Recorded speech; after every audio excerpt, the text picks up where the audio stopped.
Ha rischiato di sparire dalle strutture ospedaliere lo IOV di Padova, l'Istituto Oncologico Veneto. L'Istituto Tumori era infatti finito in una fantomatica lista uscita dal Ministero del Tesoro e pubblicata su un quotidiano nazionale. L'istituto infatti sembrava rientrare nella cosiddetta spending review, notizia che in poco tempo ha creato il panico all'Istituto di via Gattamelata, che ha tempestato di telefonate al Ministero della Sanità.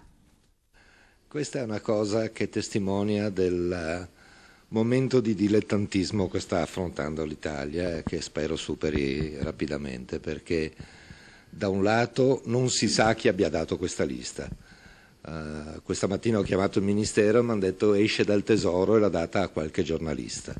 Lo IOV di Padova nasce con legge regionale nel dicembre del 2005 ed inizia effettivamente ad operare nel marzo del 2006. Da allora ad oggi l'Istituto Oncologico Veneto si è guadagnato fama, prestigio e credibilità, tanto da essere al quinto posto per la ricerca e le attività svolte tra gli IRCS nazionali. 121 i posti letto, di cui 89 di area medica e 32 di area chirurgica, e da quanto è sorto i suoi bilanci sono sempre stati in attivo. Una situazione insomma inattaccabile. Trovo del tutto criticabile il metodo. Ritengo oltretutto che il numero dei posti letto è un criterio del tutto acefalo, quantomeno di sicuro per gli IRCS, perché valgono la quantità delle prestazioni, la qualità delle prestazioni, il valore della ricerca che viene svolta. Alla fine tutto è bene quel che finisce bene. Le ore convulse, le telefonate al Ministero e al Sottosegretario alla Sanità mettono le cose in chiaro. Lo IOV non si tocca.